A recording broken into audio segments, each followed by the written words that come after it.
Oh yeah, live. All right, we are live with Jake Rysha Hello. today on the Flow Chat.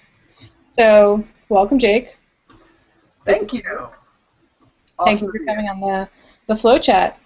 And I just want to tell the people out there who might not know Jake. Let me just take my. There we go. Okay. No Now more eye eye patch. to eye. I So, Jake is like most very skilled spinners that we know. He plays with several props. He's pretty good at most of them, is what I would say. And shucks. he's been oh shit. He's been invited to be an instructor at several festivals.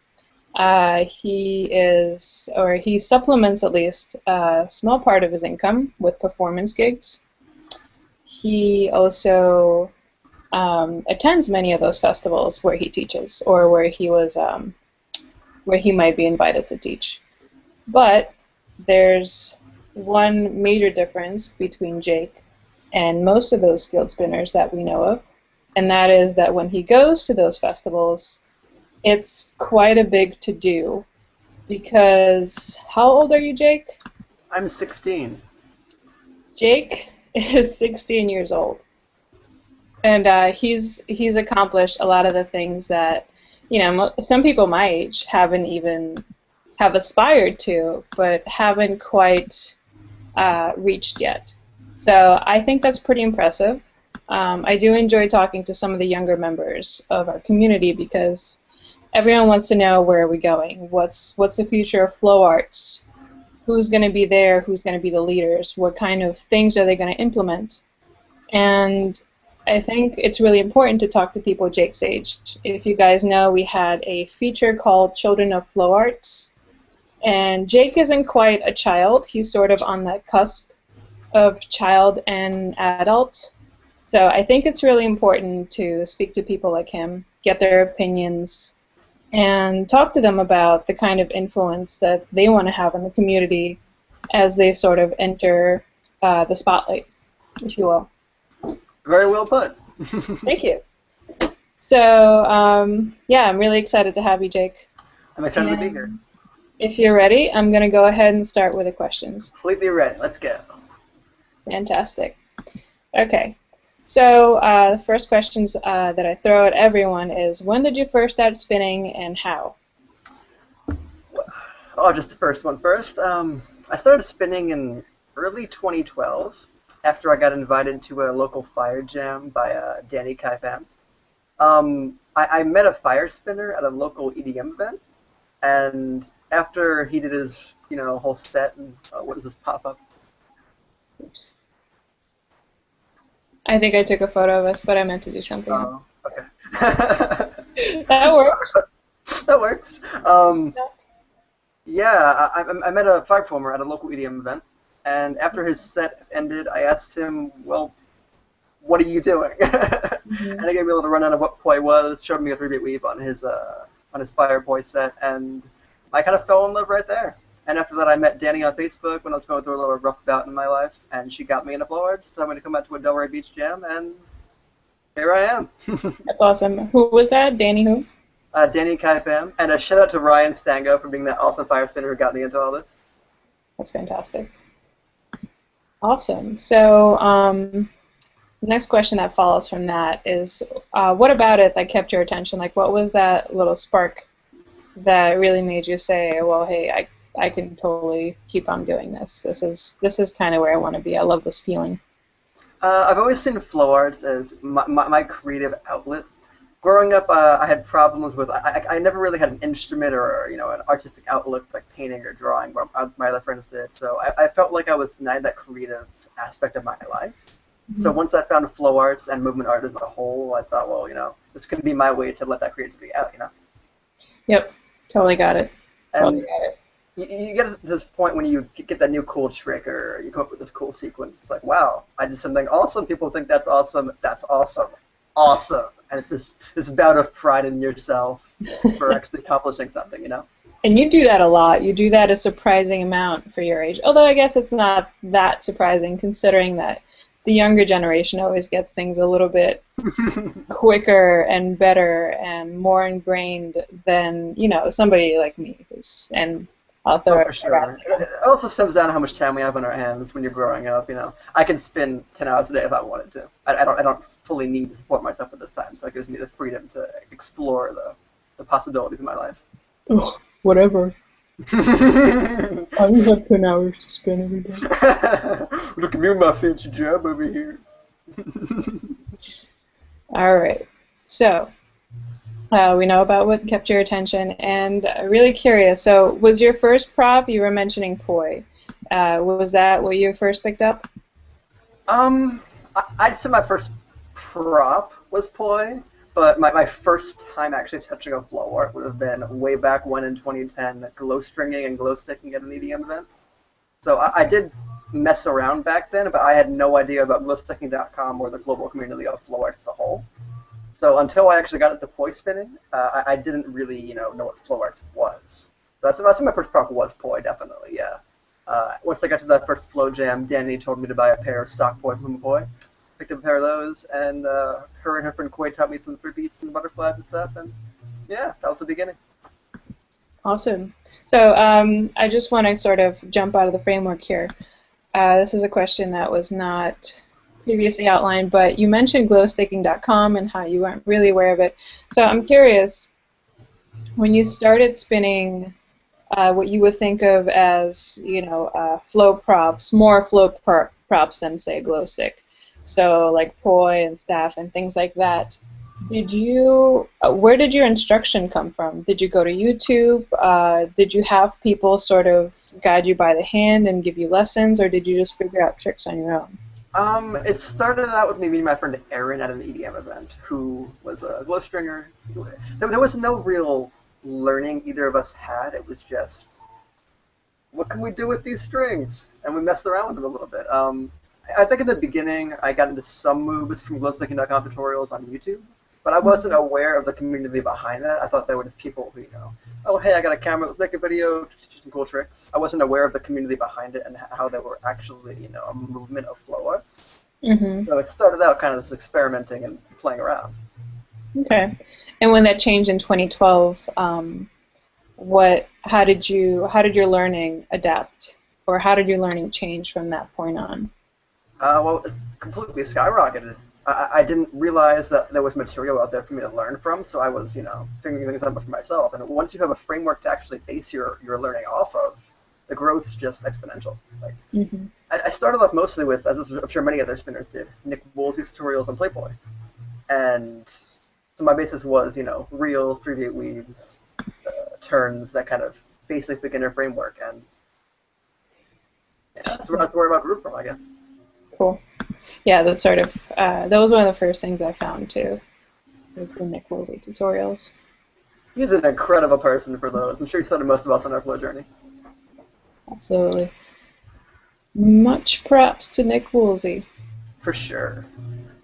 All right. So next follow-up question is, how long did it take you to light your first prop on fire? Not necessarily the first prop that you picked up, but just the first one that you ever lit on fire. How long did that take you? When did that happen? And how did that make you feel?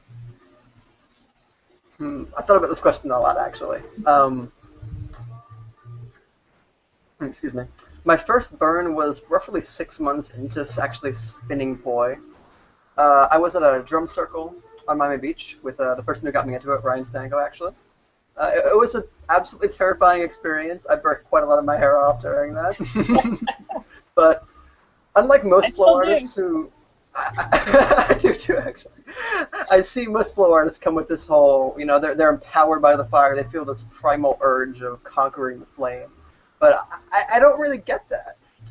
My rush with fire mostly comes from... I get this feeling of pride when I have a crowd surrounding me and actually feeling inspired by what I do.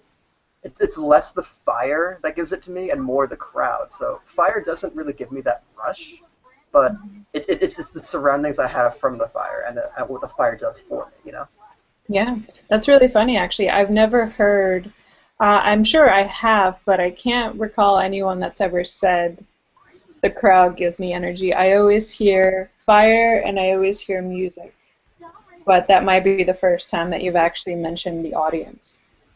For So I sure. think That's that's awesome. really cool. Very cool, very cool. So, moving on from fire, how does your family feel about your fire practice? Oh dear. At the beginning, I have somewhat of a conservative Jewish family, mostly doctors, that kind of thing. Hmm. My grandparents, the first time they first actually saw me lighting a fire prop, my grandpa couldn't take it and he had to walk out of the room. He Oh nearly had a heart gosh. attack. Oh my God. My mother and father are pretty awesome about it. They love what I do. My dad's come out to some of the local Florida gigs actually and performances and stuff and hung out with us. So they're really into what I do. They take me to some of my gigs when I can't get a ride from my friends. They're really supportive about it, but it definitely started out as, okay, our son is going to kill himself and we're going to get in trouble for it. Well, I think when people have a 16-year-old spinning fire, that tends to be like the general first reaction. Like Definitely so. we're still partially responsible for him, right? Mhm. Should we be letting him do this? Is that legal? Is this child abuse? I'm not too sure, actually. Is that neglect, maybe? Or it falls into some not good bracket. Mm. All right. So now moving on from your beginnings, how many props do you spin now? And what would you kind of gauge your level with each of those props? I spin all the things. There's very few props I haven't picked up at one point. Um, Poi, Contact Staff, Dragon Staff are the main three that I started with and got me really hooked. But I'm messing around with clubs, 3 point, 4 point, everything under the sun once in a while. Bananas, sticks in the woods. Did you say It's banana? object manipulation for a reason. I try and I struggled for a long time with wondering, what's my prop? You'll see like Nick Woolsey, he spins poi predominantly. You'll see him always with a pair of poi. So I struggled for a long time thinking like, well, I need to pick one prop and stick with it to get really good at it. And I'm only recently coming to terms with the fact that at heart I am a multi-propper. I don't see it as like I'm a poi spinner or a contact stepper. I'm an object manipulator. All these props correspond to each other, and the tricks from one to the other, they're interchangeable. There's no real difference. So you believe in the one prop. Yes, the one prop. One prop to rule them all. Exactly. Manipulate all the things. Awesome. So really curious. You being who you are and being the age that you are, you have a really impressive array of stuff coming your way in the flow world. So can you just list some of those things for us? Can you tell us about what's coming up for you in the flow life? Coming up for the Flow Life. Well, first up would be Mops Festival in October. Shout out to Marvin Ong for that one. I'm flying out to California to teach at his Flow Arts retreat. It's Awesome. Master And Arts what's Props. your I'm sure everyone's heard of them by now. cool? What's your what class are you teaching? What workshop? So far, the guaranteed things are Beginner Poi and Dragon Step, which is my advanced Dragon Step class out there. Very cool. Besides that, I'm doing Flowstival, which is a somewhat Florida thing we're doing in January, December. It's bouncing around right now. It's just a music, flow arts retreat kind of thing. Nothing's really concrete on the details of that yet, but that's the thing I'll be at. Oh, we're kidding again. I had to do it. Besides that, nothing really concrete at the moment. I'm floating around. I might do spun out prop gathering if I can make the plane ticket for it, but that's up in the air right now. Cool. Did you have anything coming up with Dark Monk? Ooh, I talked to you about that, yeah. Me and Adrian have been messing around with some ideas, and I've been giving him feedback for a couple cool new things we're working on. In the I know you future, can't give us details, but whatever you I can't say too many things, but in the future there will be some new, completely awesome, innovative props, and some much new tutorial series in the Flow world regarding these props. Compliments of moi. So that is a thing to look forward to, and Awesome. when it's fully announced, I will totally post a video on it and give some reviews and announcement feedback and all that jazz. Very cool. Well, thank you for working on some tutorials for us. We'll certainly look forward to You're it. very welcome. I'm happy to do it. It's a lot of fun. I'll bet. Alrighty. So, of those, I guess those two things, what are you most excited about right now? Most excited about right now, MOPS, California, traveling halfway across the country with next to no money to see what happens. When's that happening again? October, early October. Is it sold out? No, it's not. Tickets are available. Buy them. Come to my classes. Let's spin things. I'm gonna have to check my plug. No, it's less MOPS for me, more California, Vulcan, meeting awesome people. Mm-hmm. I've gotten tons of offers, stay on couches, travel around, hang out with fun people. All the people who I haven't seen in quite a while now, and I love to meet with the Vulcans. Have an awesome vacation. So that's my future awesome plans that I'm looking forward to. And of course, big thank you to Marvin for having me out there. This is a really awesome opportunity, and I'm super psyched to be in California. Like, it's always been a dream of mine to live in California, so hopefully one day that'll be a thing. Have you ever been before? No, first time on the West Coast. I'm so excited for it too. I'll bet. Alrighty. So what's the hardest thing about being your age in the flow community? Like, we talked about all the exciting things that are coming up for you and all the cool stuff that's happening, but I know you get held back a lot, right? For sure. Biggest problem would be a lot of festivals are hesitant to work with me. A lot of insurance companies won't deal with me because of my age, as I'm a liability. As we talked about previously on Facebook and the other chat, I was going to perform or teach at Wildfire, and going into that, me and Adrian put up promotional material. We talked about classes I was doing. I got my scholarship tickets going, but because of my age, I wasn't allowed to fully go through with that. No problems with Wildfire for that. I understand that's their policy and how it is. And of course, 2015, I will be there out there teaching things. But yeah, my age causes a lot of problems regarding that. It's difficult to get people to actually trust in me and believe in me with that. Mm-hmm. As you know, I get it. I'm a liability. A lot of people my age can't really be held responsible for their actions legally or mentally. So.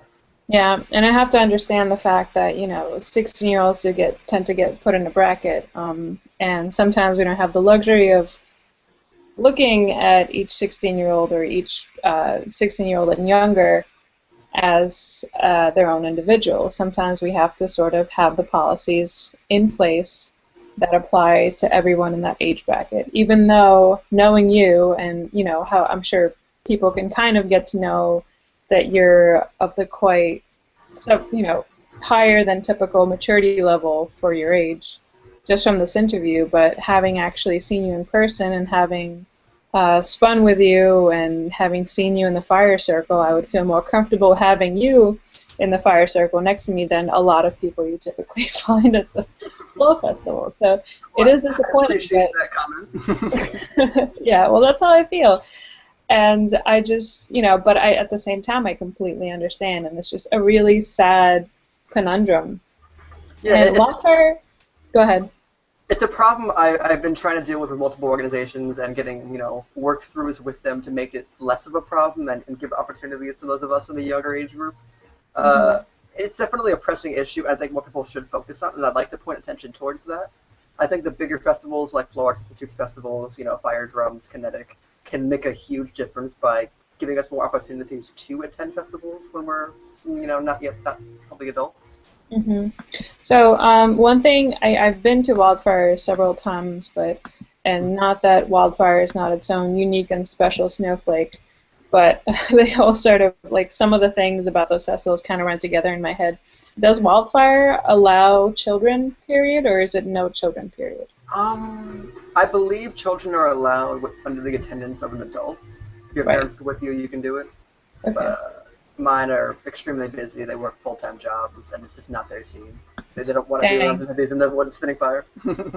Dang, because I was going to say, I mean, that seems like there's a very simple solution there. That's just to teach your dad to spin poi.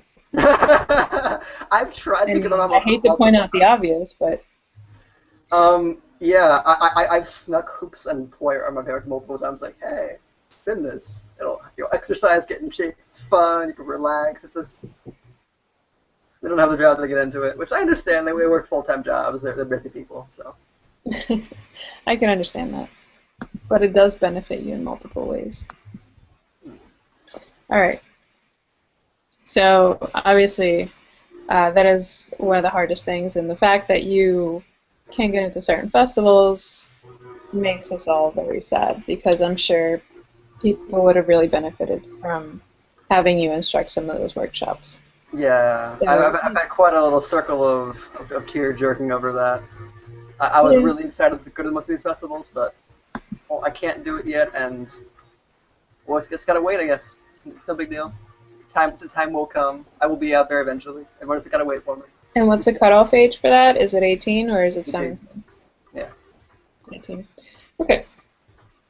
So we've talked about festivals, and I'm curious, how does that impact your performance career? Because that could have even bigger problems, right? I could see a lot of venue owners and employers be very nervous about hiring somebody as young as yourself. Definitely. It's extremely difficult to get some of the higher end gigs. A lot of the time, I've got to go under friends' companies' names and just weasel my way in and hope no one really asks too many questions. When you're covered under insurance, most of the time you're completely fine being underage, but some venues are really anal about it. A lot of the local ones down here, like Florida has a thing at Moksha Arts Collective. They'll work with us and then they'll let the underage performers in as specialties under their insurance claim because we're such respected members of the community. But it's difficult. It really is. A lot of gigs. If there's any specification of how old are you, what do you do, it's an instant cutoff. I'm That's it. out of a job. Yeah, it's difficult a lot of the time, especially when it involves gigs that have travel. Because even just transferring money around when you're underage is really difficult. If I'm not getting paid purely in cash, it's hoops to jump through. Huh. And why is that? Do you have a bank account that they could transfer the money into, or do they have to somehow verify to the bank that you're a certain age? I don't fully grasp the process behind that. I've tried to work with them on some of those things. I have accounts under my parents' names for some things that let me get actual payment from things like that. But I don't think I can be fully salaried until I turn 17 in my state. I'm not too sure about that. I gotta look more into it. Okay. Well, my main interest, I guess, is really in the insurance. Do you have performers insurance? I know you mentioned it back in the conversation. I haven't been gigging recently. I've been kind of in a little relaxation period, enjoying my time, traveling to festivals. Well, it's understandable, but if you did want to apply for some, would your age be a factor then? I've been insured previously. Okay. It's doable. It's more complicated, but it's not unheard of. There's other performers in my community who are insured while they're underage. So the best organization for that is the National Association of Fire Arts, NAFAA. I don't know the full acronym for it. Yeah, and to them, specialty insurance. Those guys are the ones that helped me out previously, and they're really easy to work with. So. Okay, cool. Have you had problems with that before you found this particular insurer? Yeah, most people wouldn't work with me. This is the one that you hear most common threads on the performance groups shout out for starting insurance. They're really easy to work with. You can book your insurance a week in advance for a specific gig if you have to, or you can do yearly premiums at a pretty low rate. So it works out really well. Cool. I'm glad I asked you that question. So I'm curious. You've obviously invested a lot and pushed through a lot of boundaries and a lot of limits to be in the community. Has it really been worth it for you? Has it changed the direction of your life and your career and maybe other things? Would you want to tell us a little bit about that? 100% it has. Flow arts originally for me was, as I touched on earlier, a way to get over my issues with creative expression. Because I didn't really have that outlet, I was pretty depressed. I've dealt with mental health issues my entire life. I have PTSD, and I have some deep anxiety issues and depression. It's been a struggle dealing with that, and flow arts for me were a way to express, my nervousness. Like, I've had issues talking in front of crowds and meeting people. So being on a stage and people actually recognize what I do as inspirational and enjoying the gifts I can put out and give to them, it's really helped with my anxiety and really helped me unlock that part of myself. This flow state in general, it lets me get more in touch with who I am and reach that meditative state that lets my anxiety go away. Okay, so I was going to ask a couple of things about, how you get the recognition as a teacher, and if you want to, we could go into that. But I think you've already touched upon that. It's just, being very skillful and being very personable. Is there anything else you want to add to that for, I guess, why people go through what they go through to actually bring you into those festivals and actually have you teach, whether officially or non-officially? I have a lot to give to festivals. There's a lot of hopes I have for the flow arts community as a whole and where I want it to go. And I think most of the instructors and management staff of festivals see that in me, which is why they jump through the hoops they do to help me get in. Like Nick Garcia walking around behind you, who's been a huge help to me. It's only a reflection. Only in your imagination. By the way, if anybody sees a sign, it's coming through on my screen as being backwards. Something that I first saw when I first wrote it out, and I know Jake sees it as normal. So I'm hoping once it gets recorded, it also comes through as normal. But I apologize if it doesn't. I'll try and write backwards next time, I guess. I've been in that room, and the dimensions look right to me. It just automatically flips in your mind. Awesome. So this next question is a tough one, and it's one that you've asked me to expand upon. But I actually think that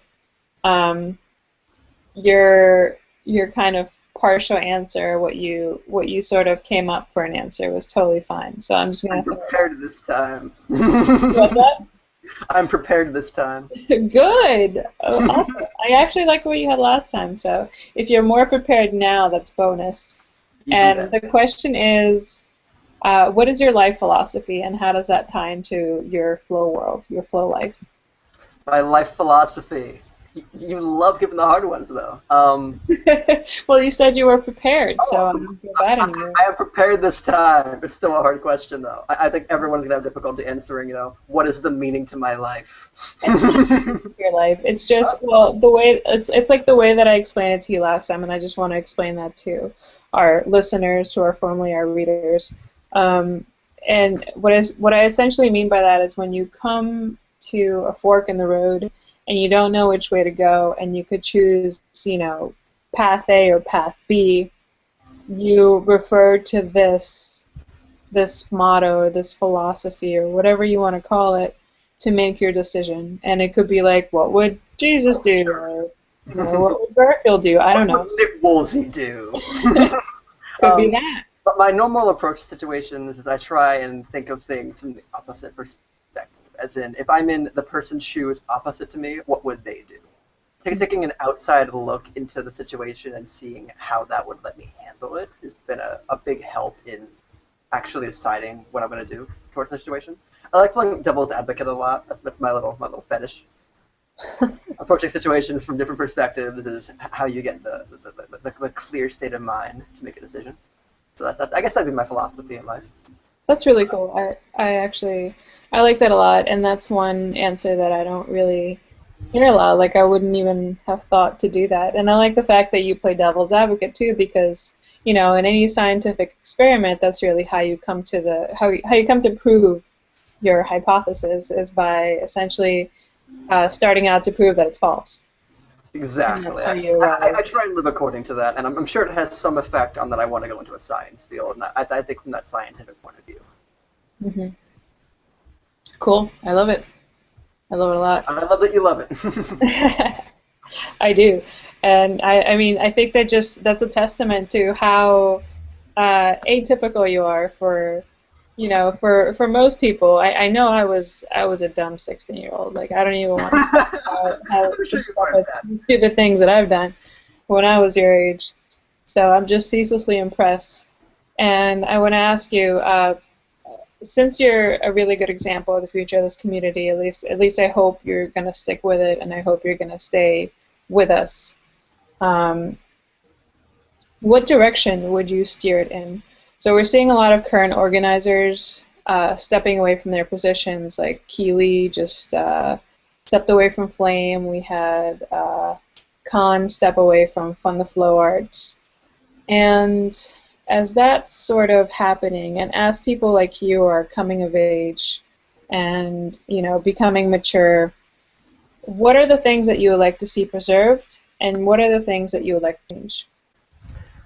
I want to stem away from the mindset of flow retreats and spin jams being a place purely to hang out or more of a party environment, which is one of the main reasons I'm so interested in MOPS Festival and what Marvin's doing. He has the same mindset I do. After we chatted a bit over this at Kinetic, I want to see flow arts go more towards flow retreats being a training camp, a place for us to get together as a community, expand each other's horizons, and grow together, less than being a place for us to group up and just hang out, chill. That would be a little party, Mm-hmm. There's a lot flow arts can do for ourselves and for each other, and I think pushing the flow arts movement as a whole is a lot more important than just being casual about it and taking it in as another day-to-day experience.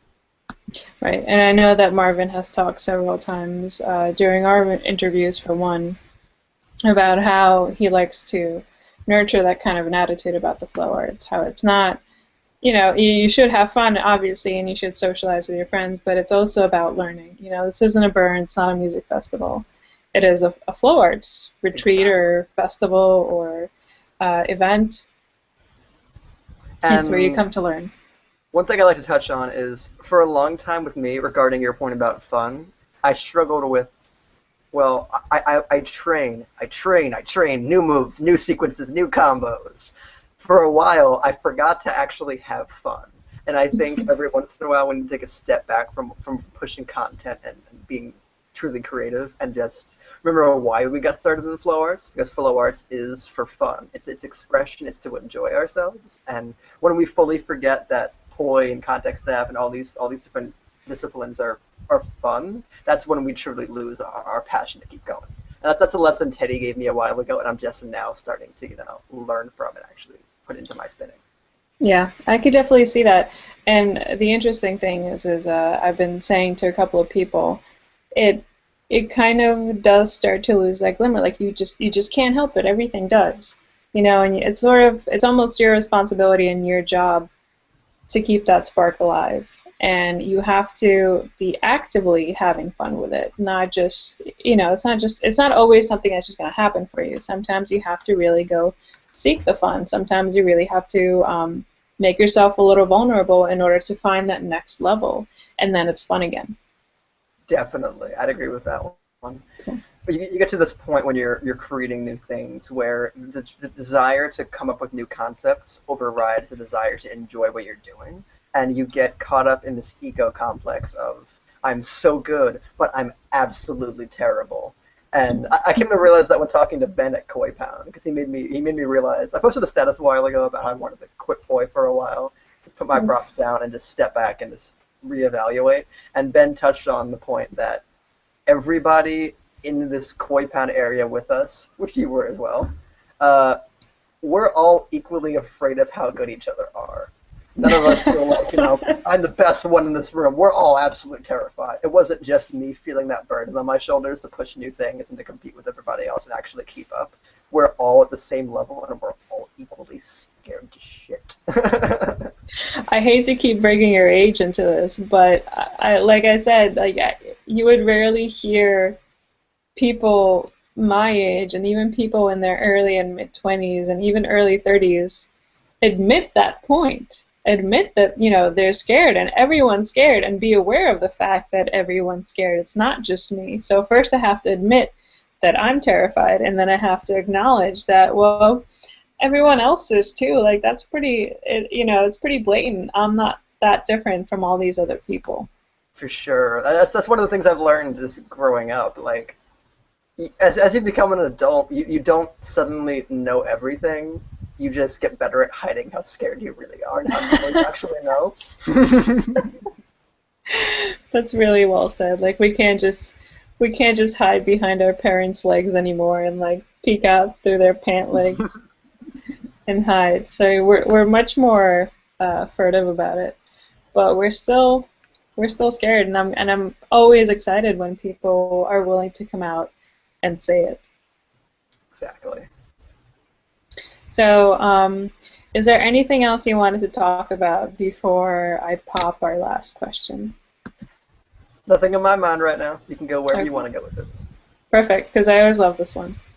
So, if our community was a society and we each had our jobs, what would yours be called in 1 or 2 words? And then describe your responsibilities. I'm going to get deep on you for a second. Conceptualizer. Ooh, conceptualizer. I like to think of my specific job in the full arts community to be pushing the art and coming up with more things for us to do. I try and make... Well, let's go back to your philosophy question. I don't like to think of life as being this comfortable place. Once you reach a point where you're truly comfortable, that's when things need to change, because comfortability is what breeds the lack of growth. It's what prevents you from expanding and reaching your actual potential. Very cool. So, how would you push people out of their comfort zone? I mean, is this conceptualizing something that you would share with other people, or is it something that you would sort of... Oh, for sure. You got to share all your gains. If you come up with a concept that needs to be spread, that's watching someone else do something new is what makes them come up with something new on their own. Mm-hmm. What's the first point you just asked me? I think you pretty much hit it on the head. You sure? That's when I missed something. Oh, well, was it the responsibilities one? Because I think you went over that. No, the question you just asked me. It was, if you would share that with others, which I think you explained pretty. Before that. That was the question. Okay, fine. So be it. It's the conceptualizing, where it's a job, the name of the job, and your responsibilities. If there was something I asked before that, let me think. Would you share that with me? Yeah, I think that was really everything. I guess the only other, that's really the only thing that I could really ask. So if you're a conceptualizer, of course you're going to share it. But I think my actual question was... You asked me what would I do to push people out of their comfort zone. Oh, that's right. Good call. Yeah, I remembered it. Comfort zones, they suck. Make changes. The second that you're used to doing something and it gets fully ingrained in your muscle memory, change it. Whether it's a poi move or that's a life concept. Once you're used to it, change it. Don't stick with the same thing for too long, or you get too caught up in it and you forget what's actually out there. When you think of it, you're born in one place, and most of us, we stay in that general area. There's so much more out there, whether it be places to explore or things to do that we just don't touch on. Yeah, absolutely. Absolutely. And I mean, as far as pushing your comfort zone, I think it's a lot easier said than done, because sometimes it's not just about having the balls to do it. Sometimes it's also about having the technique to do it. For example, I had a really great class with Jonah, double staffs. All right, he's like the double staff king. And one of the things that he was talking about is getting stuck in a certain place and coming back to the same move. And he found that, he would do this sort of fan-out flower pattern whenever he got to having his staffs horizontally one against the other. So what he did was he put a rubber band around the two ends of the staffs so that he couldn't pull them apart anymore. And every time he would get to this place where he would normally revert back to his comfortable pattern, he couldn't do it anymore. He had to find a new way to progress from that pattern. That's a really cool idea, and I actually really love that. I'm so excited. And there's tons of them. There's tons of, obviously you can't really do that with poi, or I guess you can, but that would severely limit your repertoire. Yeah, you would just keep following head to head. Yeah, comfort zones are scary, especially when considering I deal with anxiety a lot. So it is terrifying to breach out in there. Like this interview for me, for one, I'm extremely scared of being in front of people. I'm not. I'm always coming to terms with the fact that I'm not truly comfortable with myself, and I'm working on becoming more comfortable with myself. So Mhm. pushing comfort zones and doing things like this interview is a good way to get over those irrational fears and help yourself actually progress. Awesome. Well, you're doing great, if that's any consolation. Thank you. I feel great. You're a natural. So yeah, yeah, and I think we could talk about techniques like that until the cows come home. But I think the bottom line is that you can come up with techniques for yourself, like Jonah did. You know, it doesn't have to be something that's necessarily taught to you, but as long as you embrace that philosophy of getting out of your comfort zone, as long as you remember that the pot of gold is outside the walls. It's not inside the walls. Like you spent all the gold in the walls. You got to keep looking. And I think that's where things and progress and just a better life, that's where you're going to find them, by embracing that and finding your techniques for breaking those walls. Beautifully put. I completely agree Thank you. with that one. Cool. Awesome. That was a really beautiful place to end on. I agree. I like that. I'm really honored to have had you here, Jake. I really appreciate you I'm coming honored to on. have been here. Thank you. In spite your insecurities and anxieties, I think you did an amazing job. I hope everyone is as stoked as I am about this interview. Be I certainly hope you stoked. guys MK enjoy told it. you to. What's up? Be stoked. MK told you to. That's right. That's where it's at. All right. So with that, I'm gonna bid you a very lovely afternoon. I bid you adieu. If I could do a quick little plug, Absolutely. I have a performers page, facebook.com/RyshaFire.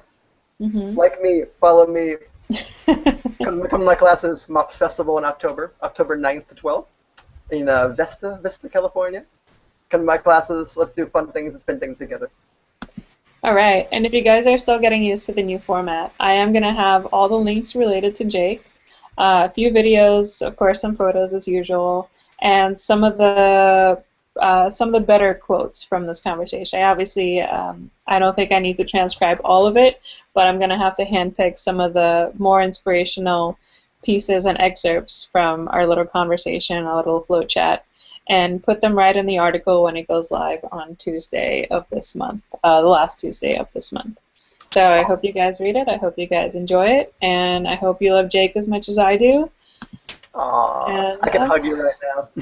oh, I miss you. Stop being far away. I'll come to Atlanta soon. Yes. All right. Well, thank you Awesome. for having me. My pleasure. Thanks for being here, and I'll talk to you soon. You will. Bye. Bye, guys.